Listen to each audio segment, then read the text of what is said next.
Juízes, capítulo 6, versos de 25 a 31. Posicionamento, um compromisso com a identidade. Diz assim o texto bíblico: naquela mesma noite lhe disse o Senhor: toma um boi que pertence a teu pai, a saber, o segundo boi de 7 anos, e derruba o altar de Baal, que é de teu pai, e corta o poste ídolo que está junto ao altar. Edifica ao Senhor teu Deus um altar no cimo deste baluarte, em camadas de pedra, e toma o segundo boi, e oferecerás em holocausto com a lenha do poste ídolo que vieres a cortar. Então Gideão tomou 10 homens dentre os seus servos, e fez como o Senhor lhe dissera. Temendo, porém, a casa de seu pai e os homens daquela cidade, não fez de dia, mas de noite. Levantando-se, pois, de madrugada, os homens daquela cidade, eis que estava o altar de Baal derrubado, e o poste ídolo que estava junto dele, cortado, e o referido segundo boi foi oferecido no altar edificado. E uns aos outros diziam: quem fez isso? E perguntando e inquirindo, disseram: Gideão, o filho de Joás, fez essas coisas. Então os homens daquela cidade disseram a Joás: leva para fora o teu filho, para que morra, pois derrubou o altar de Baal e cortou o poste ídolo que estava junto dele.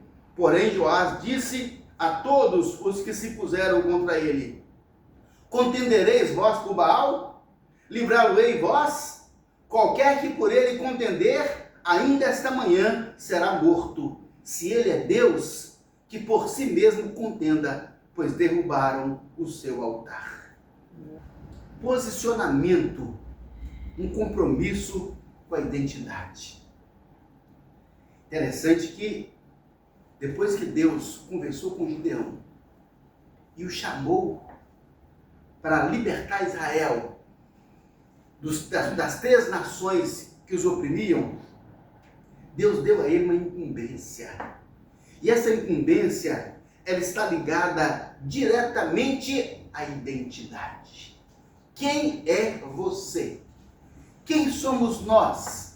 Qual a nossa convicção?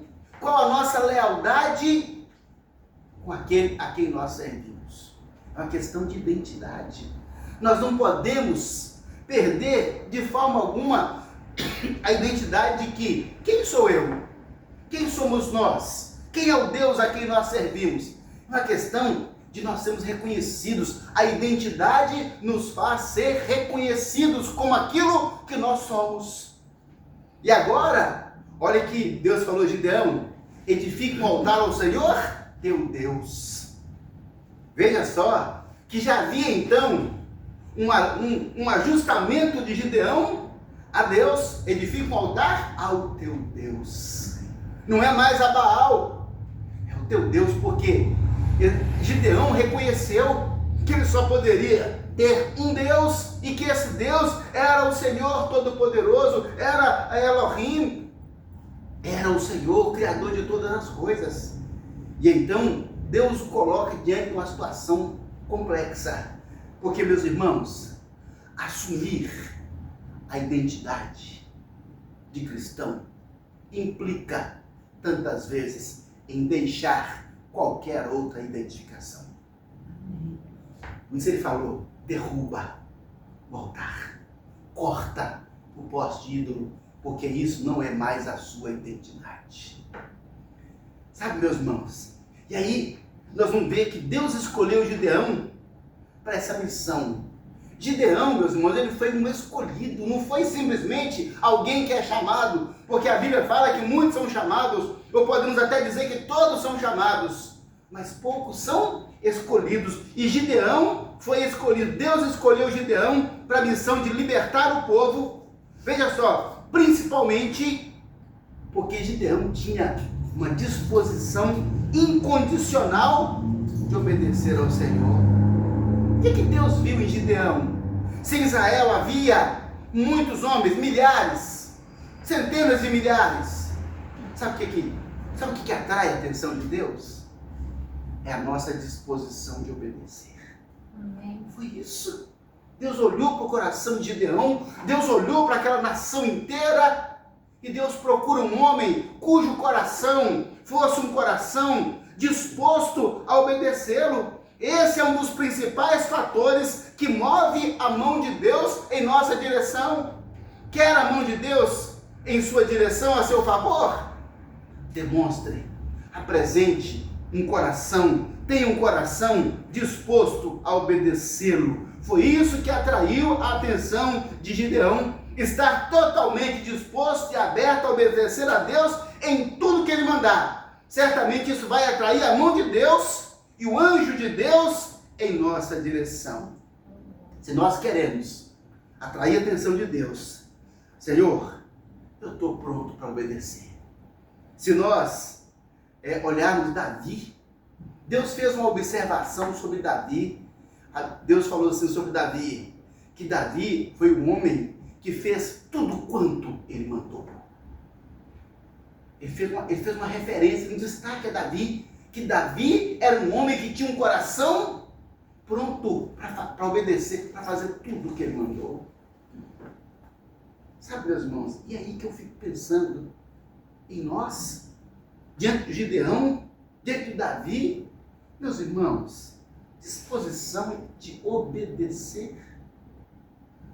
Às vezes, alguém fala uma coisa conosco, às vezes Deus fala conosco, entra aqui, sai aqui, porque você fala, não precisa ser exatamente desse jeito não, eu vou fazer mais ou menos, Saul, sabe por que Deus rejeitou Saul?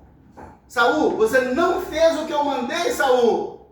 Não, Senhor, ele não fez o que Deus mandou. Deus rejeitou Saul e diz, olha, e eu escolhi Davi, que ele tem um coração pronto para fazer tudo que eu mandei. Meu Deus, e Deus havia mandado que eles fizessem coisas práticas, mas desafiadoras. E Deus, meus irmãos, ele é detalhista. Quando Deus é detalhista, sabe o que ele está querendo com isso? Nos fazer cumprir os detalhes da palavra dele. Meus irmãos, Deus quer os detalhes. Se nós observarmos os detalhes, Deus é detalhista. Quando Deus mandou construir o templo, quando Deus mandou construir a arca, meus irmãos, detalhista. Olha, você vai fazer uma romã, e depois aqui um querubim, e depois ali você vai fazer uma folha de oliveira. Havia detalhes específicos. Deus disse, olha, faça desse jeito, porque isso me agrada. E quando nós agradamos a Deus, Ele vem em nós a disposição de obedecer. Dizer, Deus, eu quero obedecer ao Senhor, eu preciso obedecer ao Senhor. Nós temos necessidade de obedecer a Deus, porque se nós não obedecemos ao Senhor, meus irmãos, o nosso destino será o destino de Saul, rejeição. Cortei de ti o reino porque você não me obedeceu. Ah, Senhor, mas o povo achou que era melhor assim. Não é o povo que acha melhor, é o que Deus acha melhor, é o que Deus manda de melhor, que está na sua palavra. Não tem discussão, gente, não tem conversa. Interessante então é que Deus manda lá o Gideão e estabelece detalhes. Seu pai tem 2 bois lá que puxam o arado, né? Então você vai pegar o segundo boi, derrubar com ele, e o outro boi você vai oferecer em sacrifício. Você vai construir um altar em camadas de pedras. E você vai pegar a lenha do poste ídolo e queimar o segundo boi. Ou seja, Deus estabeleceu detalhes. E Gideão fez exatamente como Deus mandou. Ele inverteu os bois. Ele não falou, eu não vou queimar esse poste, eu vou pegar uma lenha ali. Não fez nada disso. Ele fez o que Deus mandou. Mas pastor, que bobagem, que diferença faz? A diferença é que Deus está vendo o quanto nós estamos de fato interessados em atender os detalhes. Gente, é no detalhe que Deus abençoa. É no detalhe que está a diferença. É no detalhe que Deus se destaca. É no detalhe que Deus nos abençoa. Então, observe os detalhes. Quando a Bíblia fala, buscai em primeiro lugar o reino de Deus. Não é por último não, meus irmãos. Não é na hora que eu já estou cansado, morto, eu vou deitar lá na minha cama e deito para orar. Senhor, obrigado pelo dia e acabou, não é? Na hora que você acorda no banheiro, amém, né, Senhor? Uai, não. primeiro. Deus é detalhista. Buscai em primeiro lugar o reino de Deus. Com quem que você fala primeiro no dia? Com Deus. O que a gente lê? Nós temos uma cultura muito literária. A gente lê, nem que seja bula de remédio, nem que seja placa. O que a gente vai ler primeiro? A Bíblia. Meu dinheiro, o que eu vou pagar primeiro? Meu dízimo. E hoje as coisas estão modernas, né? Fica até fácil. Recebeu lá e já manda o Pix. Ou seja, facilitou tudo. Não precisa de esperar domingo. Ou seja, então, isso é de forma prática colocar Deus em primeiro lugar na nossa vida. Sabe, meus irmãos, quando a gente faz a nossa agenda, como é que nós fazemos a nossa agenda? Normalmente nossa agenda, ela começa revelando um egocentrismo. Ela começa primeiro, eu. Bom, eu trabalho tal hora, eu trabalho tal dia em tal lugar, eu trabalho tal dia em tal lugar, eu dou aula tal hora, eu estou aqui. Bom, agora, então, sobrou esse tempo. Sabe, meus irmãos, nós temos que mudar a nossa agenda. Vamos mudar a nossa agenda. Dando a Deus a prioridade, porque isso é um detalhe. Quando nós queremos de Deus uma bênção, uma intervenção, um socorro, meus irmãos, Deus vai lá olhar, na nossa ficha, não é? Deus vai olhar a nossa ficha. Olha aqui, ele faz tudo que eu mando. Ele busca certinho. A agenda dele começa com o reino de Deus. Não começa com o reino dele. A agenda dele começa com o reino de Deus. Vou fazer minha agenda da semana. Então espera aí. Terça-feira, célula. Ok. Quinta-feira, culto de oração. Ok. Sábado, encontro de mulheres. Ok. Domingo, 9 horas da manhã, escola bíblica. 10 horas, culto. 19 horas, culto. Fiz minha agenda. Agora, o que eu vou fazer da minha vida? Sabe, meus irmãos, buscar primeiro o reino de Deus de forma prática. Veja só, a gente tem que buscar Deus em primeiro lugar e estar disposto a obedecer. Se nós queremos ser escolhidos por Deus, nós temos que estar preparados para obedecê-lo nos detalhes. Mas, gente, buscar Deus, clamar ao Senhor, fazer como eles fizeram, enquanto no coração tramamos não obedecê-lo, é insultar Deus com hipocrisia. Senhor, meu coração, gente, não tem disposição, eu quero fazer o que eu quero e não o que o Senhor manda. É hipocrisia. Isso é um insulto a Deus. Deus sabe. A Bíblia fala que Deus sabe a intenção do nosso coração, a nossa palavra sem antes sair da nossa boca. Buscar a Deus enquanto no coração selecionamos o que vamos acatar e o que não vamos acatar, é colocar Deus, é colocar a si mesmo acima de Deus e é afrontar o Senhor com arrogância. Não, meus irmãos, a nossa relação com Deus, ela não é seletiva. Bom, esse texto eu obedeço, esse não, esse eu obedeço, esse aqui não. Quem somos nós? Quem somos nós? Senão servos. Então, se nós fizermos essa trama em buscar o Senhor, ó Deus, o Senhor vem à minha vida, mas se a gente coloca um mas para Deus, nós estamos colocando condição. Tem gente que acha bonito aquilo que Jacó falou com Deus, né? Senhor, se o Senhor me abençoar, me der pão para eu comer, roupa para vestir, me proteger, me trazer de volta, se o Senhor fizer isso, te dou o dízimo de tudo. Tem gente que fala, gente, palma para o Jacó. Mas que dia que o menor coloca a condição para o maior? Se o Senhor me abençoar, eu te dou o dízimo. O dízimo é de Deus. Já é do Senhor. Então ele não tinha que falar isso, até porque Deus já tinha falado no capítulo anterior, Jacó, você pode ir para lá, que eu vou contigo, eu vou te abençoar, eu vou te proteger, eu vou te dar o que comer e eu vou te trazer de volta para essa terra.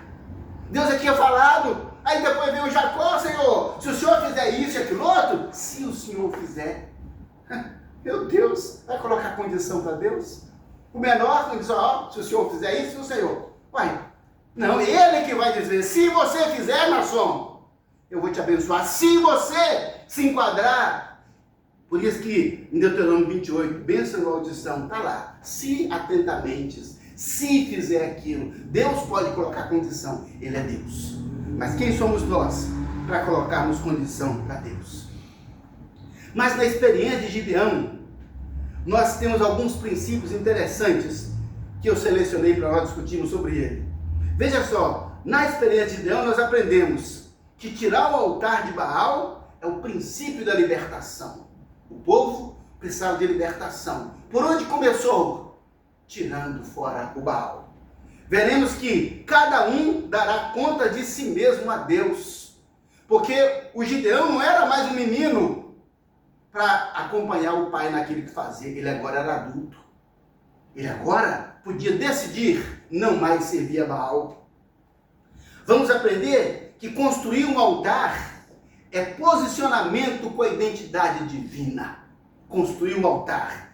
Eu construí uma identidade na relação com Deus.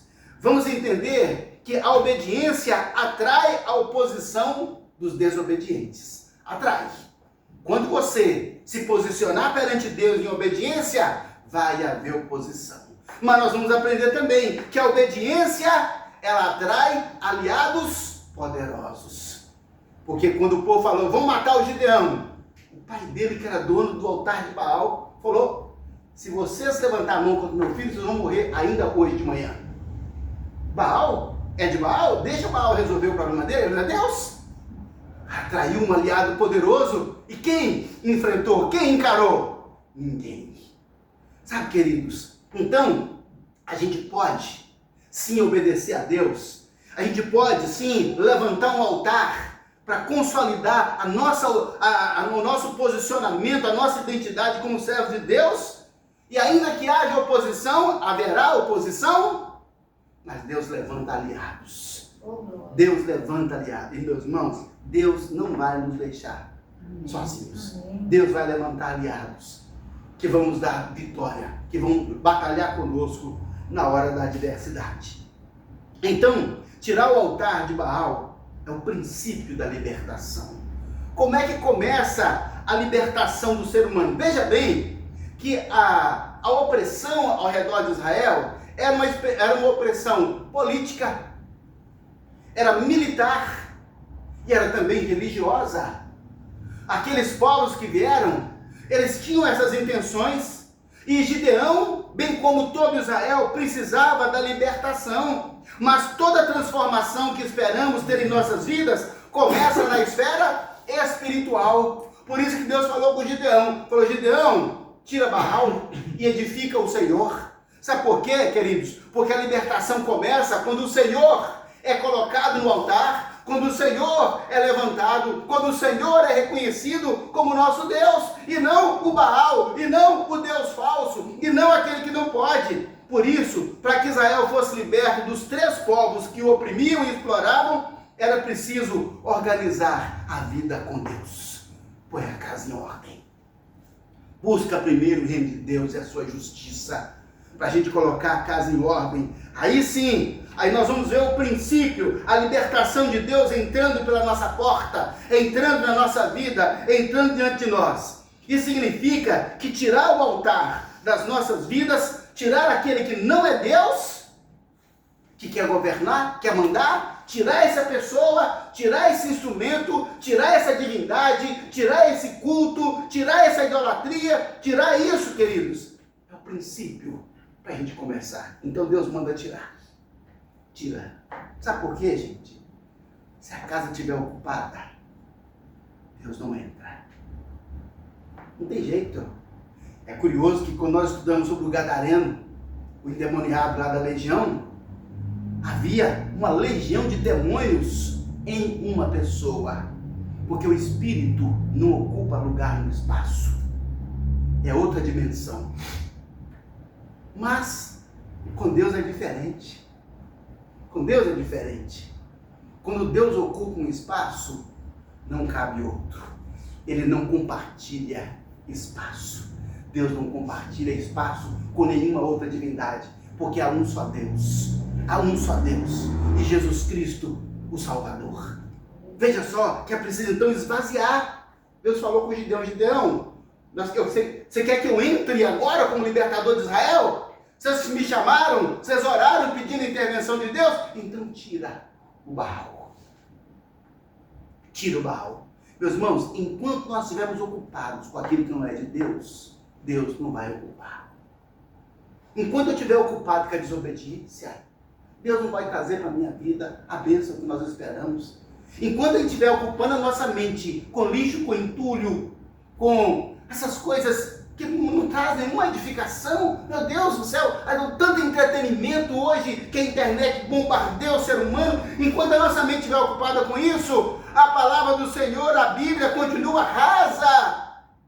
Não tem conhecimento, e a Bíblia fala: o meu povo está sendo destruído porque lhe falta conhecimento. Tem que estudar. E só existe uma maneira de aprender, meus irmãos. Só existe uma maneira. Na psicopedagogia, a gente aprende, que o cérebro aprende por redundância. Repetir, repetir, repetir, repetir, até consolidar. É assim que a gente aprende. Com a Bíblia não é diferente. Para a gente aprender a Bíblia, meus irmãos, a gente tem que ler, mas ler toda. Ler completa, ler estudando, ler compreendendo, estabelecer metas. Ah, vou ler a Bíblia esse ano. Não, 1 ano e meio, 2 anos, mas leia. E quando terminar, leia de novo. E quando terminar, leia de novo. Ou seja, nós precisamos de ocupar a nossa mente. Mas para ocupar a mente com a palavra do Senhor, tem que desocupar o entulho. Tem que desocupar. Joguinho. Ah, meu Deus. Eu fico pensando, meu pai, grande parte da cristandade gasta muito tempo com joguinho de telefone. Eu vejo isso, sabe, gente? Me dá uma dor aqui assim na alma. Porque o tempo, gente, é tão caro, meu Deus. O tempo é tão precioso, meu pai. Eu não tenho coragem de lavar meu carro para não gastar tempo, gente. É verdade. Eu não tenho coragem de ficar 2 horas alisando o carro, fica sujo. Por quê? Porque nesse tempo eu estou fazendo outra coisa que é ligado ao estudo, à compreensão. Preciso fazer isso. Então, nós temos que tirar o Baal, que é o princípio da libertação. E veja só que na noite em que Deus aceitou, na noite do dia, né?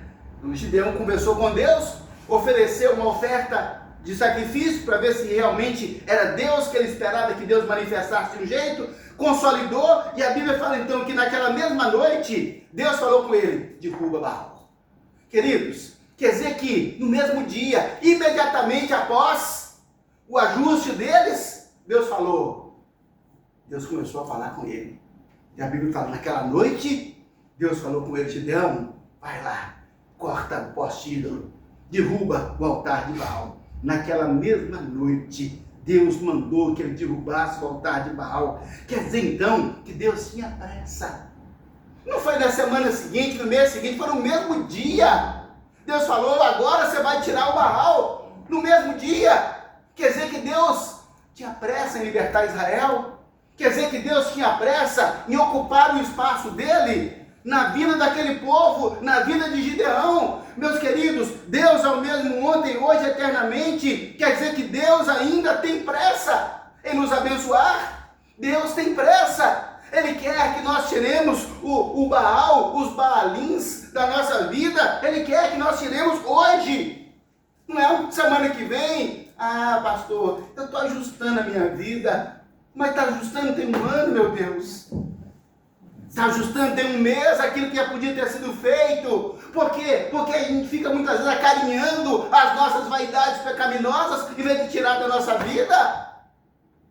Deus tem pressa em nos libertar. Deus tem pressa em nos salvar. Deus tem pressa em nos abençoar. Mas parece que a gente não tem. Parece que a gente não tem pressa. Não, Senhor, pode ser o ano que vem. Não, meu Deus, tem que falar igual Davi: Senhor, dá-te pressa em me socorrer. Meu Deus, eu tenho pressa. Se nós temos pressa, nós temos que ter pressa em ajustar nossa vida com Deus, em colocar o Senhor em primeiro lugar, em buscar essa palavra do Senhor, em nos envolver na obra de Deus, em cumprir o nosso chamado. o propósito da igreja, meu Deus, ir para alcançar pessoas, discipular essas pessoas, batizar essas pessoas e ensiná-las a guardar todas as coisas para que elas possam alcançar pessoas e discipular pessoas. E essa roda, essa é a nossa missão, meu Deus, é encher o céu. Precisamos encher o céu. Veja só que Gideão então cumpriu a ordem de Deus imediatamente. Deus falou com ele à noite. Falou assim: vamos fazer isso amanhã? Falou: não, amanhã não, porque amanhã o povo da cidade está todo aqui. Vai gerar uma confusão. Vou fazer à noite quando ninguém está vendo. Meus irmãos, sabe o que a gente aprende com Gideão nesse caso? Não é um ato de covardia, não. É um ato de prudência. Ele não ia afrontar o povo.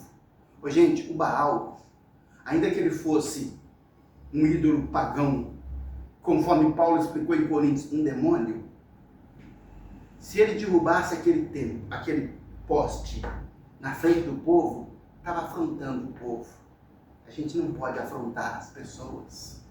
A gente não pode afrontar as pessoas. Nós temos que ter respeito às pessoas e à religião da pessoa, ainda que esteja errada. Nós temos que respeitar a pessoa e não afrontar, não confrontar, mas ensinar, orientar e não chegar lá na frente de todo mundo e descer a ripa lá. Não, nós não podemos.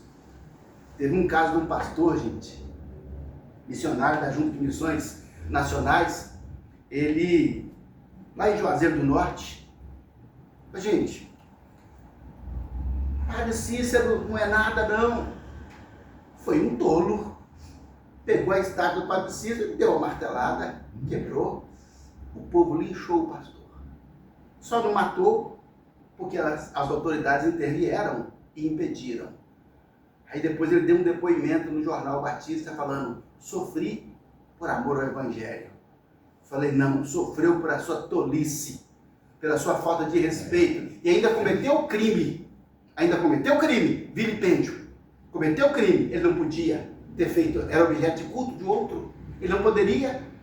Há uma lei, na época de Gideão não tinha, mas hoje existe uma lei, você não pode afrontar a entidade da pessoa, gente.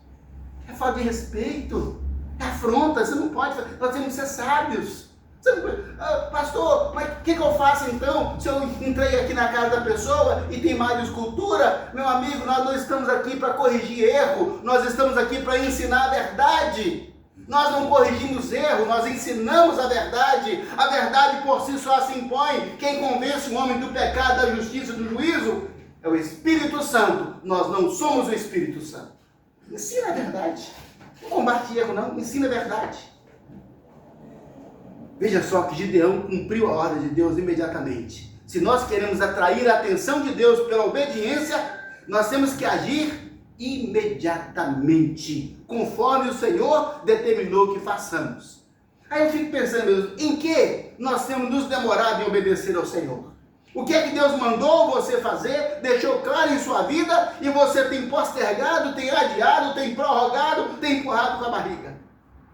Veja só que Deus mandou tirar o altar de Baal, porque não é possível que um servo do Senhor sirva ao Senhor e ao mesmo tempo mantenha relacionamento com aquilo que é contrário a Deus, com aquilo que é contrário à palavra de Deus, aquilo que é contrário aos princípios ético-morais, aquilo que é favorável à carne, ou contrário à ação do Espírito Santo. Como é que eu mantenho relacionamento com Deus e ando na contramão daquilo que Deus espera? Então eu não poderia obedecer a Deus e ter Baal. Tem que tirar. Tem que tirar. É o que Deus espera, que nós não podemos ter um relacionamento duplo. Não podemos ter um relacionamento com Deus e com Baal. Não podemos. A Bíblia fala que você não pode jorrar da sua vida água doce e água salgada. Não pode sair da sua boca bênção e maldição. O que é que nós somos? Nós somos abençoadores. E nós temos que doutrinar a nossa mente. Meu Deus, da minha boca só sai palavra que edifique, que confira graça àqueles que ouvem. Nós temos que doutrinar a nossa mente. Nem comentário, gente. Nossa, viu? Que mulher feia, hein? Olha lá que homem feio. Olha a barriga dele. Ih, mas que bigodão ridículo. Gente, comentários que não edificam, que não agrega nada. Ó, se não vai fazer bem, se não confere graça, se ninguém te perguntou, fica calado. Fica calado. É a nossa postura, meu Deus. É a coerência da vida cristã. É a sabedoria do homem de Deus que vai falar a palavra certa, na hora certa, da maneira certa. E a Bíblia fala, e a sua palavra seja agradável, temperada com sal. Olha, uma palavra adequada. Tinha que tirar Baal. Afinal, gente, quem era Baal? Quem era esse Baal? Baal era a principal divindade cultuada em vários locais antigos. Você vai achar Baal, tá, pessoal? Em Canaã, nós vamos achar Baal na Mesopotâmia, nós vamos achar Baal em vários lugares ali da antiguidade. E Baalins é o plural de Baal, porque ele representa várias divindades. Então Baal, gente, não era um deus só, ele representava várias divindades, inclusive Moloque, que era aquela divindade que exigia o sacrifício de crianças no fogo. E nós vimos aqui que Manassés, rei de Israel, ele queimou o filho dele no fogo, a Moloque. Quer dizer, ele era uma divindade. Então Baal, a palavra Baal significa meramente Senhor. Ele era acreditado como Deus que controlava o fogo, controlava o relâmpago, o trovão, a chuva, a fertilidade da terra, cujos rituais de fertilidade envolvia perversidade sexual. Ele controlava as catástrofes da terra e era um jovem deus da guerra. Isso como o povo cria. E essas divindades cananeias, divindades pagãs, meus irmãos, eles eram cultuados a partir de uma imposição colocada pelo medo. Eles eram cruéis. O povo tinha medo. Tinha medo. Se a gente não cultuar Baal, ele mata, ele joga trovão, ele é terrível. Ele não é o que cativa por amor. Ele não é aquele que traz, que ama. Não. É aquele que subjuga. Diferente, totalmente diferente do nosso Deus, que o nome do nosso Deus é amor. Deus é amor. Mas Baal não. Baal era uma divindade cruel. Até porque Paulo explica, escrevendo aos Coríntios, que essas divindades eram demônios. Eram demônios. Então, Baal era cultuado pelas pessoas a partir de uma imposição colocada pelo medo. E essas divindades cruéis como ela, elas não amavam o povo, diferente de Deus que é amor. Então, antes de intervir a favor de Israel contra os seus opressores, eles deveriam colocar Baal para fora da sua casa. Quer dizer que nós, antes de Deus intervir em nossa vida contra os opressores que vêm sobre nós, sejam eles espirituais, políticos, militares, devemos, por meio de atitudes, não de ideias nem de pensamento, gente, colocar Baal para fora. Às vezes a gente fica cheio de ideias. Botar Baal para fora, mas não vira atitude. Fica só plano. Não, tem que colocar para fora. Tem que colocar para fora da nossa vida, da nossa casa, da nossa família, do nosso trabalho, dos nossos hábitos, da nossa cidade, do nosso vocabulário. Tem que colocar para fora. Esse é o princípio da libertação.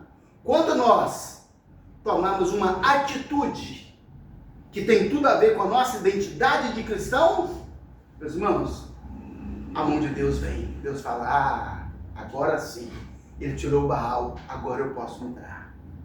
Enquanto Baal estiver, Deus não pode entrar. Para começarmos a ser libertos e abençoados, Baal não pode ter lugar entre nós. Não há lugar para dois senhores. Só Jesus Cristo é o Senhor. Simplesmente Jesus Cristo é o Senhor. Comece pela obediência. Obedeça a Deus nos detalhes.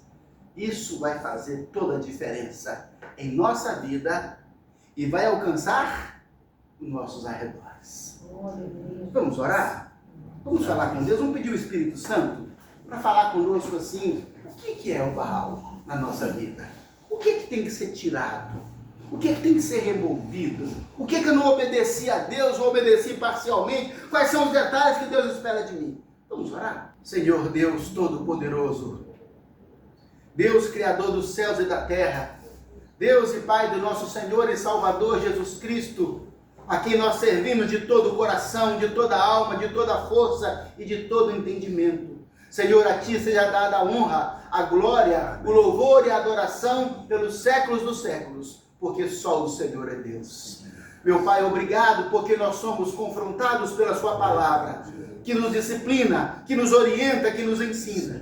Senhor Deus, Pai, eu te peço agora, tira de nós, ó Deus, o coração de pedra, Senhor, o coração insensível, meu Deus. Tira esse coração de pedra, Senhor, e coloca em nós um coração sensível à voz do Teu Espírito Santo, um coração moldável, um coração, ó Deus, que seja, Pai, ajustável na presença do Senhor. Ó Deus de misericórdia, ó Deus de compaixão, Senhor, nós queremos acertar, meu Pai, por isso estamos aqui hoje, meu Deus, nós queremos obedecer, Senhor, ajuda-nos a obedecer com rapidez. Ajuda-nos, ó Deus, a obedecer, meu Pai, em todos os detalhes. Ajuda-nos, ó Deus, a buscar em primeiro lugar o Teu reino. Não permita, Senhor, que a vaidade humana, Pai, nos afaste desse princípio, ó Deus. Porque, Senhor, nós temos pressa em sermos abençoados, Pai. Nós temos pressa de que o Senhor entre em nossa casa, Pai. Nós temos pressa de que o Senhor, ó Deus, alcance a nossa família, Pai. Os nossos familiares, os nossos parentes, Senhor. Nós temos pressa, Pai, de que o Senhor abençoe o nosso trabalho, a obra das nossas mãos e faça prosperar. Nós temos pressa, Senhor. Por isso, ó Deus, dá-nos um coração, Pai, também quebrantado, que tenha pressa em se submeter, pressa em se ajustar, pressa em abandonar a iniquidade, pressa, ó Deus, em derrubar o altar de Baal, Senhor. Oh Deus, dá-nos, ó Pai, um coração assim tão quebrantado, e queremos, ó Deus, te obedecer. Espírito de Deus, fala conosco, fala a cada um de nós, a cada um que agora, ó Deus, ora conosco. Fala, Espírito Santo, para que todos possam identificar exatamente a área da sua vida que deve ser, ó Deus, consertada, trabalhada, de onde Baal deve ser retirado, Pai, de onde, ó Deus, toda perversidade, toda iniquidade, toda pornografia, Pai, desperdício, ó Deus, de tempo, ó Deus, com coisas frívolas, inúteis, meu Deus. Em nome de Jesus, Pai, levanta em nós, ó Deus, uma geração santa, abençoada e pura, para que vejamos, ó Deus, a manifestação extraordinária da mão do Senhor, porque só o Senhor é Deus. Oh Pai de misericórdia, Pai de bondade, venha suprir, ó Deus, as nossas necessidades emocionais, Pai, de perdão, Senhor Deus, de salvação, Pai, de paz, ó Deus, espiritual diante do Senhor, meu Pai, de perdão, Senhor, de uma vida nova em santidade, Senhor. Supra essa necessidade espiritual e supra, ó Deus, as nossas necessidades emocionais, meu Deus. Senhor, dá-nos, ó Deus, alegria, Pai, dá-nos, ó Deus, paz, Senhor. Tira, Deus querido, a depressão, a angústia, a tristeza, a melancolia, a ansiedade, a frustração, a decepção. Senhor, tira isso da nossa vida, Pai, e cura a nossa alma, meu Deus. Dá-nos uma alma saudável, Senhor Deus, em que possamos desfrutar da alegria do Teu Espírito Santo. Oh Espírito de Deus, enche-nos de alegria, de paz, de contentamento na presença do Senhor. Amém. E ó Deus, olha, Pai, para o nosso corpo, Pai, pó e terra, Senhor. Pó e terra, Senhor Deus, que se corrompe, ó Deus amado, pela enfermidade, pela doença, pelos males. Tu és, meu Deus, Jeová Rafá, o Deus Amém. Que cura, porque Jesus tomou sobre si as nossas dores e por suas pisaduras nós fomos sarados. Oh Deus, cura, Senhor, a enfermidade, Pai, a nossa enfermidade, a enfermidade que acomete, Senhor, aquelas pessoas a quem nós amamos, as pessoas da nossa casa, aqueles a quem trazemos agora em memória, Senhor. Cura, ó Deus, essa enfermidade, porque Jesus levou sobre si esses males. E ó Deus, supra também, Pai, as nossas necessidades materiais. Sim, Pai, precisamos, ó Deus, de conforto. Os irmãos precisam, Pai, de prosperidade em seu negócio, de um melhor salário, Pai, de uma vida mais digna, ó Deus, até mesmo, Pai, para ser maior abençoador na obra do Senhor. Dá, ó Deus, supra a necessidade material de cada um de nós, meu Pai, e nós daremos a Ti, Senhor, toda a honra, toda a glória, todo louvor e toda a adoração, em nome de Jesus, o nosso Salvador. Amém. Amém. Amém. Amém.